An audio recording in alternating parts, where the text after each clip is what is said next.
यीशु कहते हैं, मैंने ये बातें तुमसे इसलिए कही हैं कि तुम मुझ में शांति पाओ। संसार में तुम्हें क्लेश होगा, परंतु ढाढ़स बांधो, मैंने संसार को जीत लिया है। हमारा काम तब प्रभु से यह पूछना है कि वह हमें दिखाए कि उसने हमारी समस्याओं, हमारी चिंताओं, हमारे क्रोध, हमारे भय और हमारे अपराध बोध पर कैसे विजय पाई है। प्रभु अपने वचन बाइबल के माध्यम से हमें बताते हैं कि हम खुश रह सकते हैं। हम सीखते हैं कि हम एक अपनी समस्याओं में आनंदित हों, क्योंकि परमेश्वर उन्हें हमारे लाभ के लिए उपयोग करेगा। 2, अपनी चिंताओं को अपने पूरे दिल से प्रभु पर भरोसा करने और उसे स्वीकार करने के अवसर के रूप में देखें। 3, आज्ञा पालन करके अपने क्रोध का प्रतिकार करें। 4, यूहन्ना 1:19 की सच्चाई पर विश्वास करके और उसके अनुसार कार्य करके किसी भी पापपूर्ण भावना से निपटें। परमेश्वर के वचन में सरल विश्वास के माध्यम से हमारी सभी समस्याओं से निपटा जा सकता है। बाइबल हमें सिखाती है कि अगर हम अपने पापों को स्वीकार करते हैं और उन्हें स्वीकार करते हैं तो वह हमें क्षमा करेगा और हमें सभी अधर्म से शुद्ध करेगा। अपनी सभी गलतियों को खुलकर स्वीकार करके शुरू करें। कुछ भी छिपाएं नहीं, उन्हें भगवान और लोगों के सामने स्वीकार करें। बहाने न बनाएं या किसी और को दोष न दें। जब आप ऐसा करेंगे तो आपको एक नई आजादी का अनुभव होगा और यीशु और लोगों के साथ आपका रिश्ता बहुत बेहतर हो जाएगा। मैंने पाया है कि अगर मैं लोगों को अपनी गलतियां बता दूं, इससे पहले कि वे उन्हें खुद ढूंढें, तो उसे कोई भी उनसे उतना परेशान नहीं होगा। लोगों के साथ खुलकर पेश आए। ज्यादातर लोग ईमानदारी और खुलेपन का सम्मान और प्रशंसा करते हैं। हम जो छिपाने की कोशिश करते हैं वही हमें परेशान करता है। अपने जीवन के हर क्षेत्र में यीशु को आमंत्रित करें। अपनी गलतियों को उनसे मत छिपाएं। वैसे भी वह उनके बारे में सब कुछ जानते हैं। कुछ भी छिपाएं नहीं, परमेश्वर को सब कुछ दें। परमेश्वर हमारी सभी चिंताओं और समस्याओं से बड़ा है और यदि हमें अपने जीवन में विजय प्राप्त करनी है तो हमें यह समझना होगा। यदि आप ईश्वर के साथ विश्वास के रिश्ते में जुड़ना चाहते हैं, जहां आप जानते हैं कि आप आत्मविश्वास के साथ अपनी सभी चिंताओं और चिंताओं को उन पर छोड़ सकते हैं, तो नीचे दिए गए बैनर पर क्लिक करें। अपना कर्म करो, बाकी भगवान पर छोड़ दो। माता पिता के तौर पर हम जो सबसे चुनौतीपूर्ण काम कर सकते हैं उनमें से एक है जाने देना।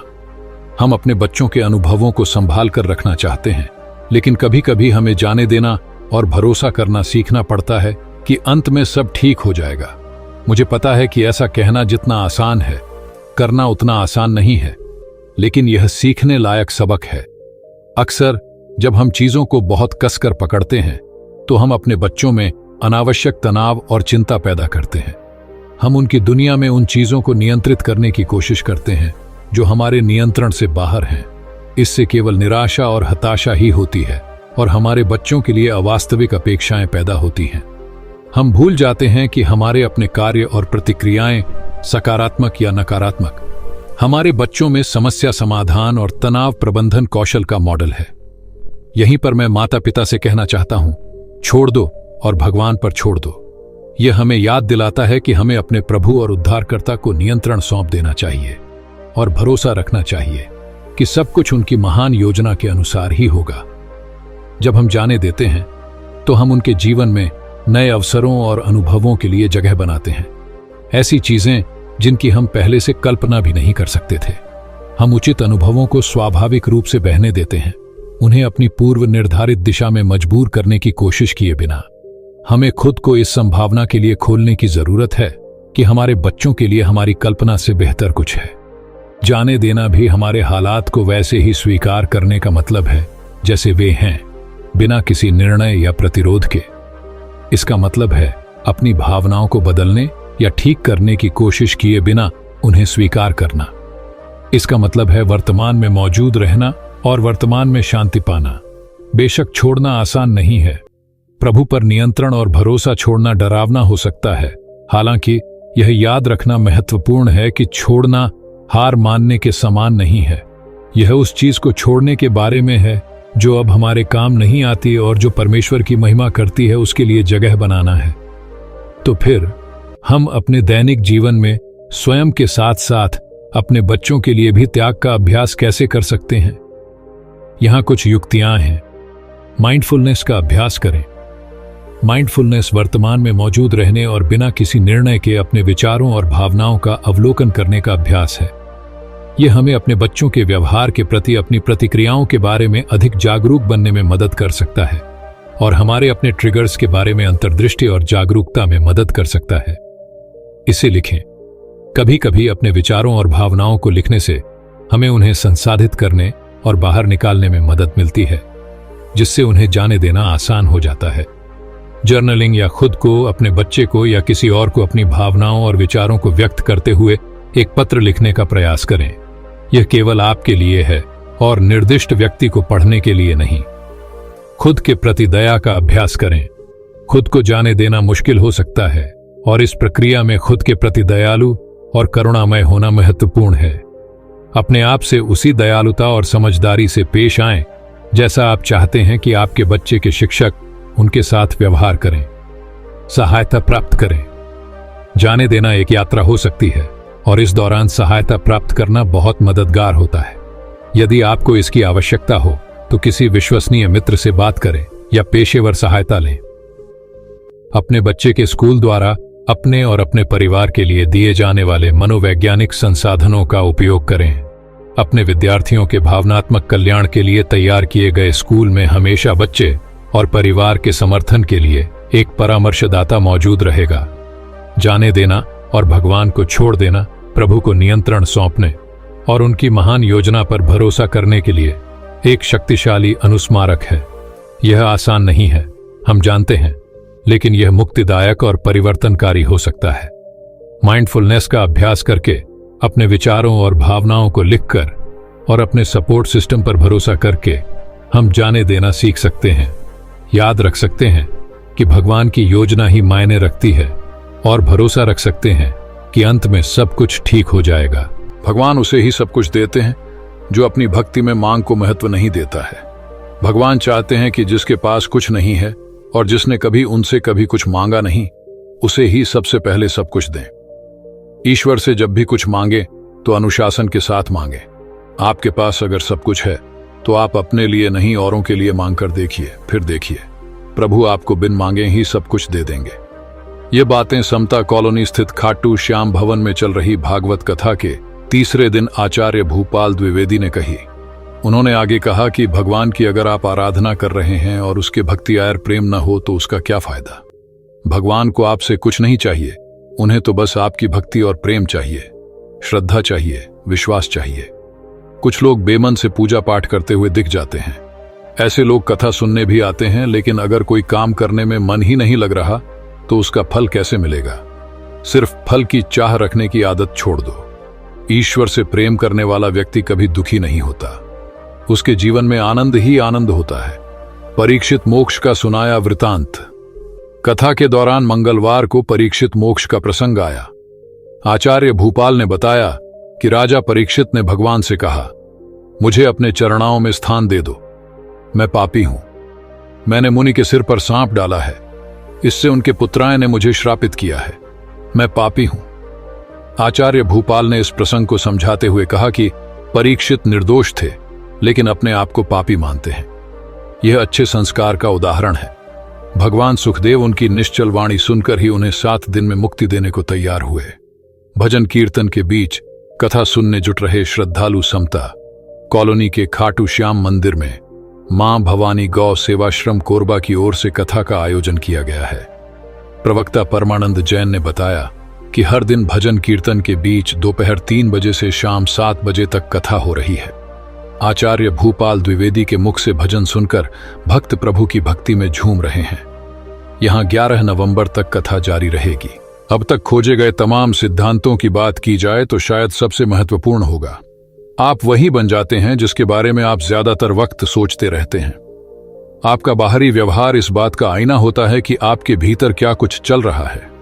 आप किसी भी पुरुष या महिला के भीतर की स्थिति को उसकी जिंदगी के बाहरी हालात से जान सकते हैं और दोनों में ज्यादा फर्क नहीं होगा। आपकी सोच सब कुछ, आपका दिमाग गजब का ताकतवर है। आपकी सोच आपकी जिंदगी में होने वाली हर बात पर नियंत्रण रखती है और उसे तय करती है। वह आपके दिल की धड़कन को कम ज्यादा कर सकती है, आपके हाजमे को सुधार या बिगाड़ सकती है, आपके खून की रासायनिक बनावट को बदल सकती है, और यहां तक कि इस बात पर भी उसका नियंत्रण होता है कि आप रात को आराम से सोएंगे या फिर आपकी रात जागते हुए ही कटेगी। आपके विचार आपको खुश या दुखी कर सकते हैं, कई बार तो महज एक पल में। वे आपको सतर्क या जागरूक बना सकते हैं या फिर ध्यान बटाकर आपको हताश भी कर सकते हैं। वे आपको लोकप्रिय या अलोकप्रिय, आत्मविश्वास से परिपूर्ण या असुरक्षित, सकारात्मक या नकारात्मक बना सकते हैं। आपके विचार आपको शक्तिशाली या कमजोर, शिकार या विजेता, एक बहादुर या फिर एक कायर जैसा महसूस करा सकते हैं। आपकी भौतिक जिंदगी में आपकी सोच ही आपको विजेता या पराजित, संपन्न या गरीब, सम्मानित या फिर उपेक्षित बना सकती है। आपकी सोच और उसके कारण आपके द्वारा उठाए गए कदम ही आपकी पूरी जिंदगी की दशा और दिशा को तय करते हैं। और सबसे बड़ी खुशखबरी यही है कि आपके विचार पूरी तरह से आपके नियंत्रण में होते हैं। व्यक्तित्व के तमाम पहलू आप विचारों, भावनाओं, व्यवहार, ख्वाहिशों, भय, उम्मीदों, संदेहों, फैसलों और महत्वाकांक्षाओं का एक ऐसा जटिल मिश्रण है जो पल पल बदलता रहता है। आपके व्यक्तित्व के तमाम पहलू कई बार तो बेहद अनसोचे अंदाज में दूसरे लोगों को भी प्रभावित करते हैं। आपके विचार छवियों और चित्रों की झड़ी लगाकर उनसे जुड़ी भावनाओं को जन्म दे देते हैं। ये छवियां और भावनाएं ही आपके बर्ताव और काम के तौर पर सामने आती हैं। आपके काम पर प्रतिक्रिया और परिणाम ही फिर यह तय करते हैं कि आपके साथ क्या होगा। अगर आप कामयाबी और आत्मविश्वास के बारे में सोचते हैं तो आप खुद को ज्यादा सशक्त और प्रतिस्पर्धा के लायक महसूस करने लगते हैं, और आप जो कुछ भी करेंगे आपका प्रदर्शन बेहतर होगा। अगर आप केवल गलतियां करने और शर्मसार होने के ही बारे में सोचेंगे तो आप कितने ही अच्छे क्यों ना हों, आपका प्रदर्शन खराब ही रहेगा। आपकी कल्पना या बाहरी तत्वों के प्रभाव से उत्पन्न छवियां और चित्र ऐसे ही विचारों, भावनाओं और व्यवहार को जन्म देंगे जो उनसे मिलते जुलते हों। वे फिर ऐसा कुछ करने के लिए प्रेरित करेंगे जिसके परिणाम तय से हैं।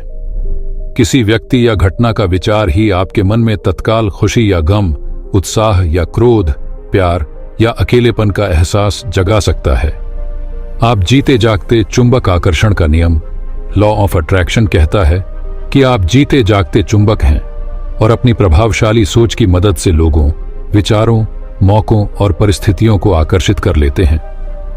जब आप सकारात्मक, आशावादी, प्यार भरी और सफलता की सोच को अपनाते हैं तो आप एक ऐसे चुंबकीय आभामंडल का निर्माण करते हैं। यही नियम इस बात का भी खुलासा कर देता है कि क्यों आपको इस बात को लेकर चिंतित होने की जरूरत नहीं है कि आपके लिए अच्छी बातें कहां से आने वाली हैं। अगर आप अपने दिमाग को उन बातों पर ही केंद्रित कर सकते हैं जो आपको चाहिए, न कि उन बातों पर जो आपको नहीं चाहिए, तो आप लक्ष्य हासिल करने के लिए जरूरी हर चीज को आकर्षित करने में कामयाब होंगे, और वह भी उसी वक्त जब आप तैयार हों। अपनी सोच को बदलिए और आप अपनी जिंदगी को बदल डालेंगे।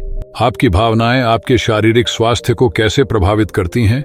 जो आप सोचते हैं वही आकर्षित करते हैं। या आपकी मां जो हमेशा आपसे कहती हैं, सकारात्मक सोचो। विचारों को वास्तविकता में बदलना ही इस मिलेनियल जनरेशन का जीवन मंत्र है। और यदि होलिस्टिक लाइफस्टाइल और मेडिसिन कोच ल्यूक कॉटिन्हो की माने तो इस बात से बिल्कुल इनकार नहीं किया जा सकता कि हमारी सोच और भावनाएं हमारे जीवन पर बहुत गहरा असर डालती हैं। न्यूटन ने जब मोशन का तीसरा नियम ईजाद किया होगा तब शायद उन्होंने इमोशन के बारे में बिल्कुल नहीं सोचा होगा, पर यह निश्चित रूप से इमोशन पर भी लागू होता है। ल्यूक कॉटिन्हो जो कैंसर के मरीजों के साथ काम करते हैं, कई शोध आधारित अध्ययनों के जरिए इन निष्कर्षों पर पहुंचे हैं कि हमारी हर सोच या प्रक्रिया आखिरकार ऊर्जा ही तो है। सकारात्मक भावनाएं हमारे शरीर की कोशिकाओं को उच्च आवृत्ति का कंपन देती हैं और नकारात्मक विचार इस कंपन को कम करते हैं, जिससे शारीरिक प्रक्रियाएं प्रभावित होती हैं। यूनिवर्सिटी ऑफ टेक्सास में एमडी एंडरसन कैंसर सेंटर में इंटीग्रेटिव मेडिसिन प्रोग्राम के निदेशक डॉ लोरेंजो कोहेन कहते हैं कि स्ट्रेस का आपके शरीर की कार्य प्रणालियों पर गहरा प्रभाव पड़ता है। यह आपके शरीर को कैंसर के प्रति अधिक संवेदनशील बनाता है। आयोवा यूनिवर्सिटी के होल्डन कॉम्प्रिहेंसिव कैंसर सेंटर के सहलेखक डॉ सुसान के लुट गॉन्ड्रॉफ द्वारा किए गए एक अन्य अध्ययन में पाया गया कि एंजियोजेनेसिस, सेल के माइग्रेशन और हमले की प्रक्रिया को स्ट्रेस हार्मोन नोरेपिनेफ्रिन और एपिनेफ्रिन प्रोत्साहित करते हैं। जो ट्यूमर का विकास कर उसे और प्रगतिशील बनाते हैं। उससे यह निष्कर्ष निकला कि हैप्पी हार्मोन डोपामाइन एंजियोजेनेसिस की प्रक्रिया को बाधित कर ट्यूमर के विकास को रोकता है। भावनाएं अपने अंदर दबाकर रखने से आप मानसिक शांति और शारीरिक स्वास्थ्य से हाथ धोने के साथ साथ गंभीर बीमारियों के शिकार हो सकते हैं।